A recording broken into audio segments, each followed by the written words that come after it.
A very good day to you and welcome to our program from Snowy and myself. It has got nice and misty and cool and we need it. It's been extremely dry and we have been going through a terrible drought. But we are determined to trust the Lord under all circumstances. Spring is in the air, the trees are producing new leaves. If you look in the background, the cattle have got young calves. So what have we got to complain about? I want to say to you folks, when you die to self and you start living for God, all of a sudden your whole perspective in life changes. You see, Paul said in Galatians chapter 2 and verse 20, I have been crucified with Christ. It is no longer I who live, but Christ who lives in me. The life I now live in the flesh, I live by faith in the Son of God who loved me and gave his life for me. Can you say that as well? I hope I can say that. When we die to self, then we start to live for him. And when we start to live for him, all fear, depression, anxiety just goes out the window. You know, there was a good emperor.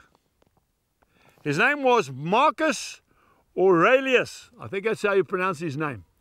Marcus Aurelius said, "For we shall not pass this way again." We pass through this life only once, my dear friend, and then after that the judgment. Therefore we are to be kind, he says. We are to do good when possible. So let us not hesitate or even neglect this brief time that we have on earth.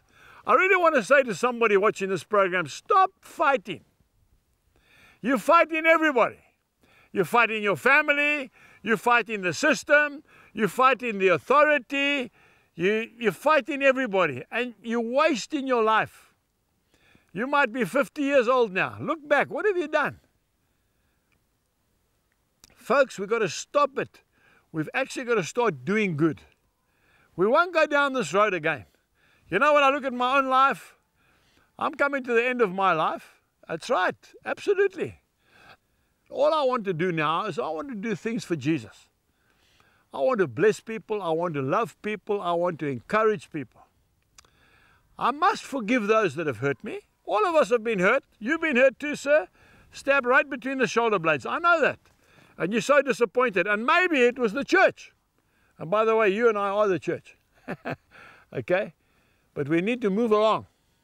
You can't live this life with regrets. You can't live this life negative. And I've got no time for young people. Or I've got no time for old people. Or I've got no time for people of that ethnic group or that color. You can't do that. We are passing this way but once and then the judgment. Let's do what we can to uplift each other, because that's what Jesus said. He actually said in his word, inasmuch as you have done it for the least of these my brethren, you've done it for me. So every time you do a good turn for someone, you're doing it for Jesus. Help the old lady across the street. Take time. When that car guard looks after your motor car, you say, Angus, I never asked him to. Doesn't matter. He's got no work. At least he's doing something. Give him a nice tip. Give him something that he can go and buy some food for his family. Okay? That employer that's giving you uphill all the time, pray for them. And God will change them. Start being a breath of fresh air. When you walk into an office or you walk into some place, let people say, hey, that's a good man. He's always happy. He's always got a good word. I remember an old man that used to drive trucks. Every time I saw him, he'd bring out a box. He had a cool box of ice cream. And he'd give me an ice cream cone every time he saw me. Folks, let's do good. We pass this way but once. May God bless you. Goodbye. For more information, please visit angusbuchan.com.